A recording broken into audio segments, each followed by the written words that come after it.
Edipon on a spot of the other's choosing. He swung his club behind him, but the oldster was already scampering for the safety of the rock. Jason howled in anger and ran at the nearest man, who was still only halfway out of his hiding place. The man took Jason's blow on his upraised shield and was toppled back into the pit by the force of it. Jason ran on, but another was ahead of him, swinging his own war club in readiness. There was no way around, so Jason ran into him at full speed, with all his pendant teeth and horns gnashing and clattering.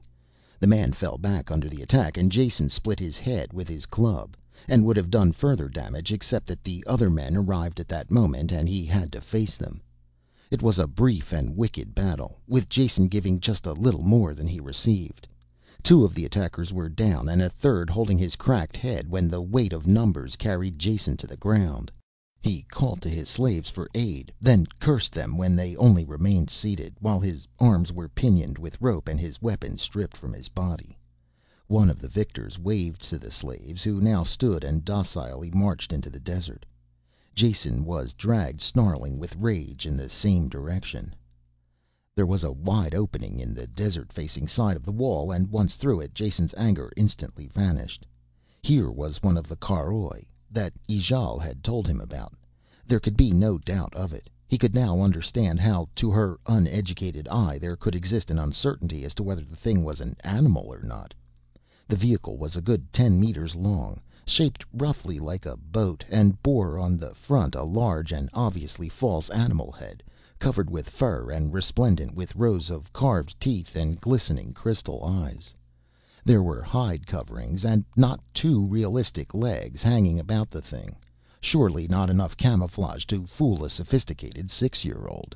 This sort of disguise might be good enough to take in the ignorant savages, but the same civilized child would recognize this as a vehicle as soon as he saw the 6 large wheels below. They were cut with deep treads and made from some resilient-looking substance. No motive power was visible, but Jason almost hooted with joy at the prominent stink of burnt fuel. This crude-looking contrivance had some artificial source of power, which might be the product of a local industrial revolution or have been purchased from off-world traders. Either possibility offered the chance of eventual escape from this nameless planet. The slaves, some of them cringing with terror of the unknown, were kicked up the gangplank and into the caroi. 4 of the huskies who had subdued and bound Jason carried him up and dumped him onto the deck, where he lay quietly and examined what could be seen of the desert vehicle's mechanism.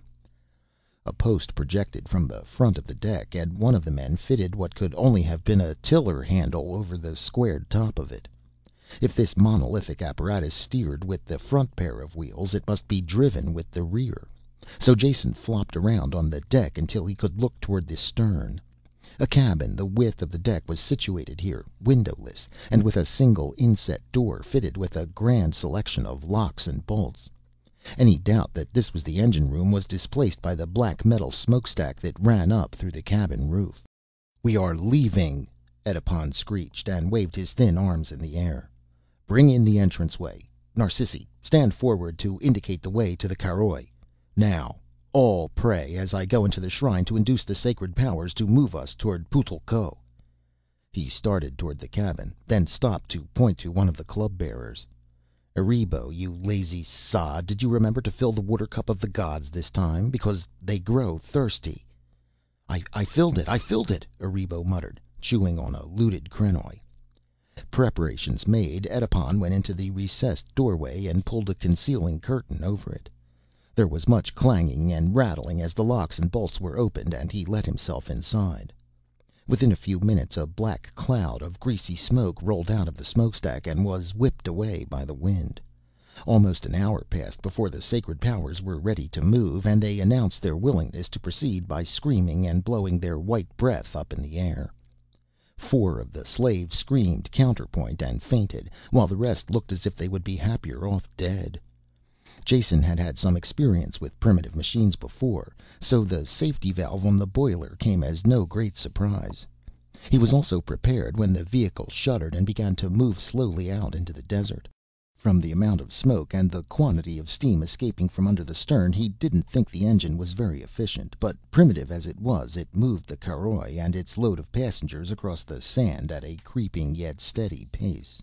There were more screams from the slaves, and a few tried to leap over the side, but were clubbed down. The robe-wrapped D'zertanoj were firmly working their way through the ranks of the captives, pouring ladlefuls of dark liquid down their throats. The first ones to receive it were already slumped unconscious or dead, though the chances were better that they were unconscious, since there was no reason for their captors to kill them after going to such lengths to get them in the first place. Jason believed this, but the terrified slaves did not have the solace of his philosophy, so struggled on, thinking they were fighting for their lives. When Jason's turn came, he did not submit meekly, in spite of his beliefs, and managed to bite some fingers and kick one man in the stomach before they sat on him, held his nose, and poured a measure of the burning liquid down his throat. It hurt, and he was dizzy, and he tried to will himself to throw up, but this was the last thing that he remembered. End of Part 2 of The Ethical Engineer by Harry Harrison.